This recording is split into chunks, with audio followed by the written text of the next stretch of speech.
Vance was never a candidate to balance the ticket out. He's not the world's most successful politician. He wouldn't have won the Ohio Republican primary in 2022 without Trump's endorsement. He barely won election. In the general election, he was 10 to 15 points or more behind the Republican gubernatorial candidate in Ohio.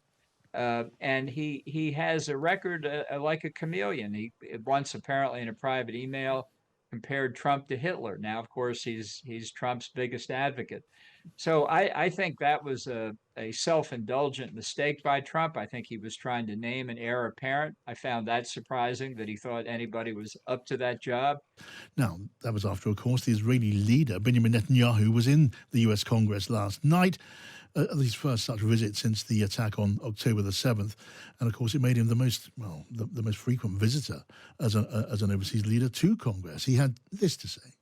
We meet today at a crossroads of history. Our world is in upheaval.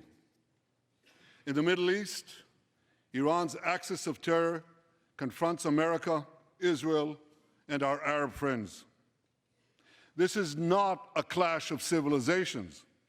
It's a clash between barbarism and civilization.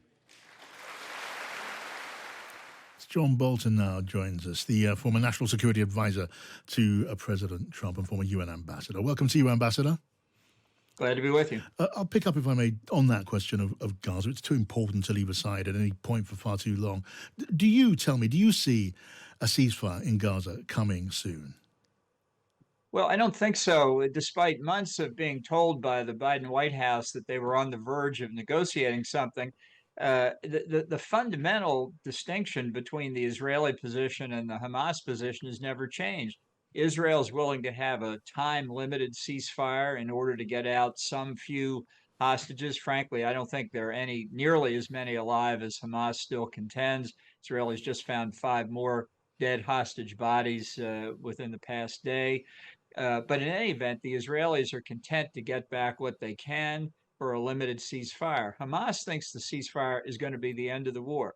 There is zero chance, and I mean zero chance, that the Israelis will accept that. So how do you bridge a permanent ceasefire with 2-week ceasefire? What's the compromise that satisfies those two sides? I don't see what it is. Oh, indeed. Now, what then is the role of the U.S. administration and the presidency at this point? Because Joe Biden is still there. He's president. He's going to carry on serving his full term.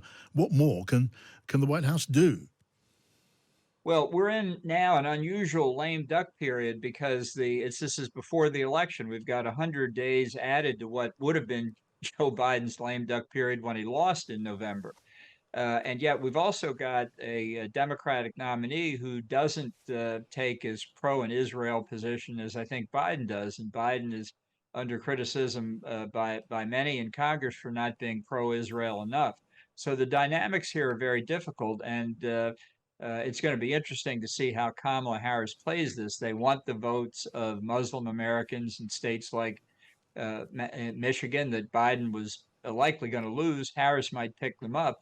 But she just issued, for example, a very strong statement against the Hamas protests that were going on in Washington at the same time Netanyahu spoke yesterday. They ripped down an American flag in front of the Union Station, Washington's train station, ripped down an American flag, put up a Hamas flag, and sprayed Hamas in red paint on a Civil War statue outside.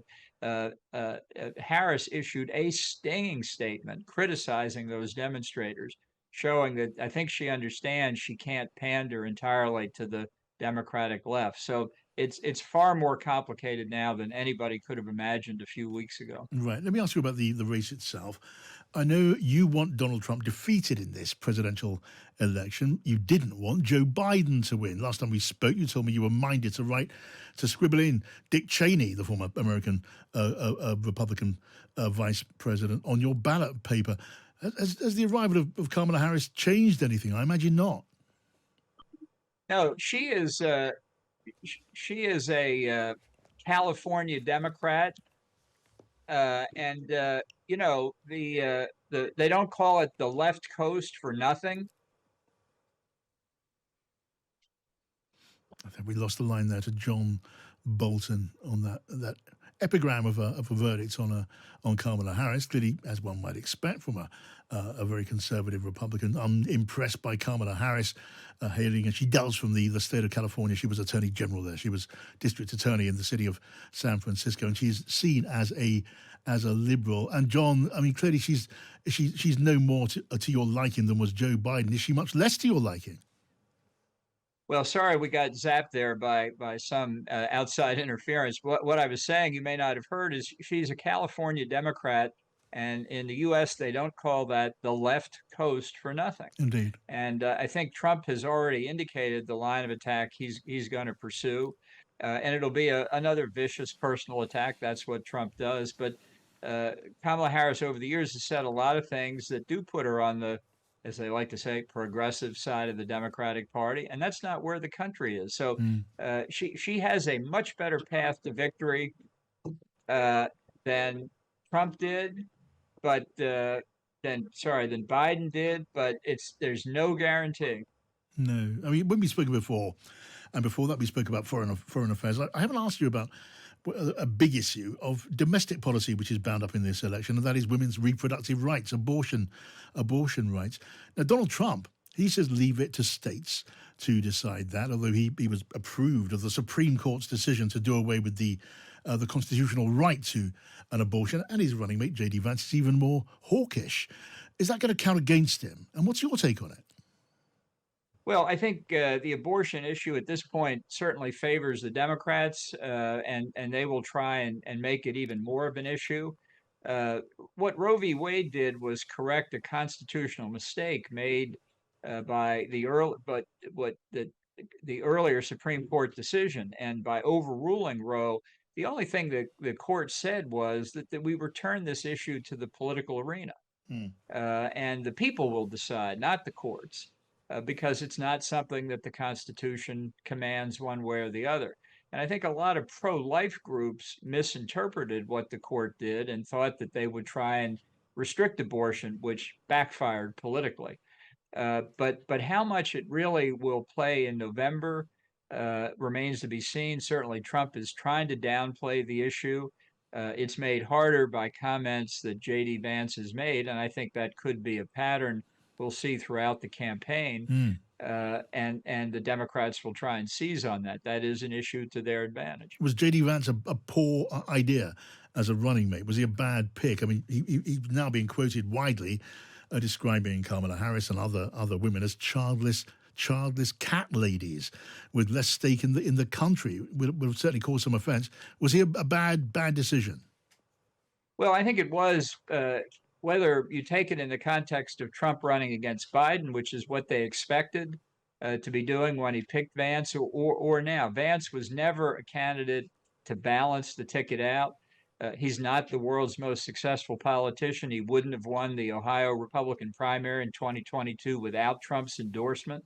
He barely won election. In the general election, he was 10 to 15 points or more behind the Republican gubernatorial candidate in Ohio. And he has a record like a chameleon. He once, apparently in a private email, compared Trump to Hitler. Now, of course, he's Trump's biggest advocate. So I think that was a self-indulgent mistake by Trump. I think he was trying to name an heir apparent. I found that surprising, that he thought anybody was up to that job.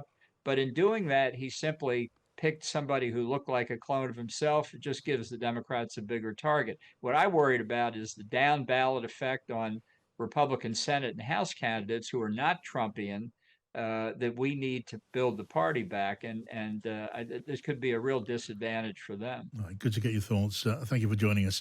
As always, Ambassador, that is John Bolton, the former U.S. Ambassador to the UN and a former security advisor to Donald Trump when he was in the White House.